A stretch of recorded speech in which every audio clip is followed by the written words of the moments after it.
Mon podcast IMO.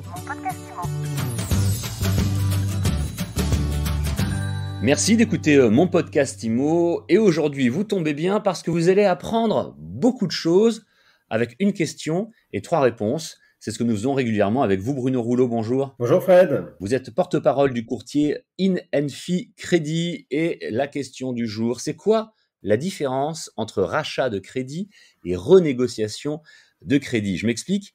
Avec cette période de taux bas, on entend encore qu'il pourrait être intéressant de renégocier son prêt immobilier. Par contre, on entend aussi plusieurs termes différents pour cela. Alors, il y a le rachat de crédit, la négociation. C'est quoi la différence? Et surtout, quelle est la bonne solution? C'est vrai qu'on a une fâcheuse tendance à utiliser des mots sans trop savoir ce que ça recouvre exactement. Alors, moi, je suis un puriste des termes. L'essentiel pour vous, dans tous les cas, c'est que l'interlocuteur comprenne bien ce que vous souhaitez et qu'il fasse ce que vous avez envie. Mais pour être très précis, la renégociation d'un crédit consiste à réviser les conditions initiales accordées sur votre contrat de prêt. Alors ça peut être la nature des garanties, ça peut être le montant, plus généralement, et surtout ces dernières années, il s'agit du taux d'intérêt puisque ceux-ci ont fortement décru. Comme il s'agit de modifier un contrat en cours, cela nécessite que vous alliez discuter avec la banque qui a émis le contrat de prêt à l'initiative.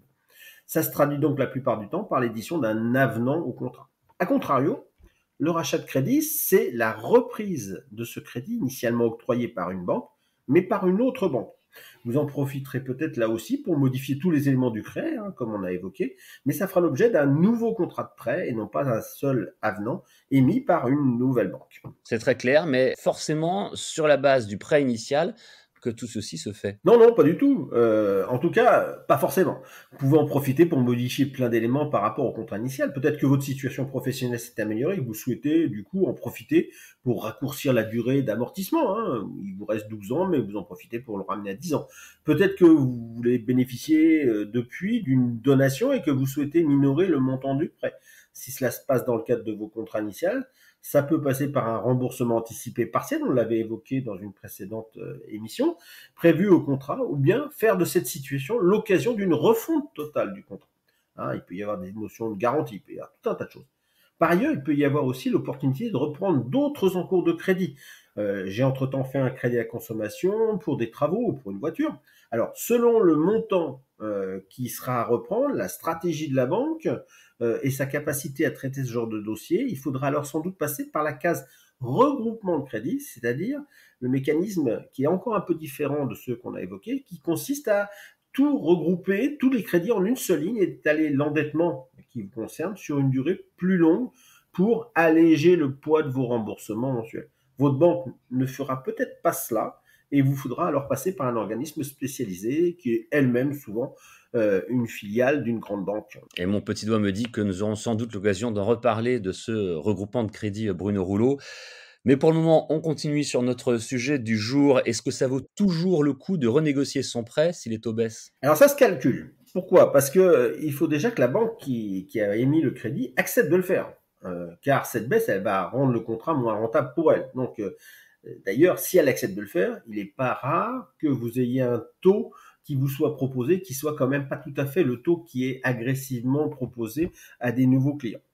Mais bon, elle va essayer de compenser aussi cette perte de rentabilité par d'autres contreparties commerciales qui compenseront le manque à gagner. Elle vous demandera peut-être d'ouvrir un contrat d'assurance supplémentaire à vous, à un de vos enfants, à votre conjoint, ou alors un nouveau contrat d'épargne, ou du rapatriement de contrats qui sont détenus à l'extérieur. Si la renégociation s'effectue sans trop de modifications sur le contrat, un simple avenant, comme je vous l'ai expliqué, peut simplement suffire, mais il sera facturé.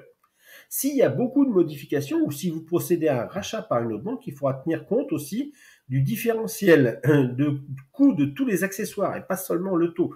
Car n'oubliez pas qu'il va falloir acquitter des indemnités de remboursement anticipé, on en avait parlé ensemble, une levée des garanties, une reprise de nouvelles garanties par la nouvelle banque, des frais de dossier, bref, ce qui devait être une superbe affaire sur le papier peut s'avérer être une opération beaucoup plus coûteuse et surtout une avance de fonds à faire tout de suite. Donc on a pour habitude de dire qu'il faut que vous soyez dans le premier tiers de la durée de remboursement du prêt initial avec un différentiel d'environ 1% sur le taux nominal. Mais ça n'est qu'à repair, car avec le niveau de taux actuel, ce sont souvent les accessoires, l'assurance, les frais de dossier, les garanties, comme je vous l'ai dit, qui vont faire que c'est super ou c'est pas si super que ça. En tout cas, c'est super clair ou presque pour les gens qui ont un petit peu de mal avec les chiffres, mais vous l'avez dit au début de votre réponse, ça se calcule.